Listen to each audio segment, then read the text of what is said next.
സമയമായി അരിക്കൊമ്പനെ ഈ വാഹനത്തിൽ കയറ്റിയിട്ട് ഇപ്പോഴും യാത്ര തിരിച്ചിട്ടില്ല. ഉടൻ യാത്ര തിരിക്കും എന്ന് തന്നെയാണ് മനസ്സിലാക്കുന്നത്. അതിനുള്ള നിർദ്ദേശങ്ങളാണ് അവിടെ ഇപ്പോൾ നൽകിക്കൊണ്ടിരിക്കുന്നത്.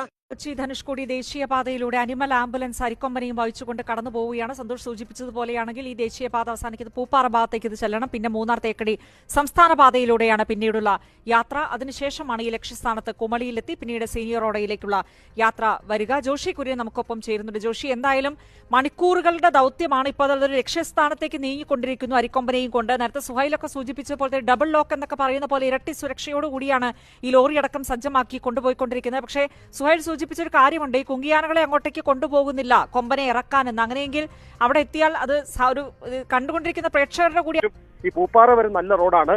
പ്രത്യേകിച്ചും ഒരു ദേശീയപാത സ്വഭാവമുള്ള നല്ല വീതിയുള്ള റോഡാണ്. അതിനുശേഷം അത്രയും നല്ല സ്വഭാവത്തിലുള്ള റോഡല്ല ഉള്ളത്. അതുകൊണ്ട് തന്നെ ഈ വാഹന വ്യൂഹത്തിന് അവിടേക്ക് നീങ്ങണം. മാത്രവുമല്ല, കുമളിയിലെത്തിയ ശേഷം ഏതാണ്ട് 21 കിലോമീറ്റർ ദൂരം വനത്തിനുള്ളിലൂടെ വാഹനം ഓടിച്ചു പോകേണ്ടതുണ്ട്. അത് വളരെ ദുഷ്കരമായ ഒരു ദൗത്യമാണ് ഈ ദൗത്യ സംഘത്തെ സംബന്ധിച്ചിടത്തോളം. 21 കിലോമീറ്റർ വനത്തിനുള്ളിലൂടെ വാഹനം ഓടിച്ച് രാത്രികാലത്ത് പോകേണ്ടതുണ്ട്. ഇന്നലെ രാത്രി 12 മണിയോടെ അരിക്കൊമ്പനെയും കൊണ്ട് പെരിയാർ വനത്തിലെത്തിയ ദൌത്യസംഘം 17.5 കിലോമീറ്റർ അകലെയുള്ള ലക്ഷ്യസ്ഥാനത്ത്, അതായത് മംഗള പുലർച്ചെ 4 മണിയോടെയാണ് അരിക്കൊമ്പനെ പെരിയാർ കടുവാ സങ്കേതത്തിലെ മുല്ലക്കുടിക്ക് സമീപം തുറന്നു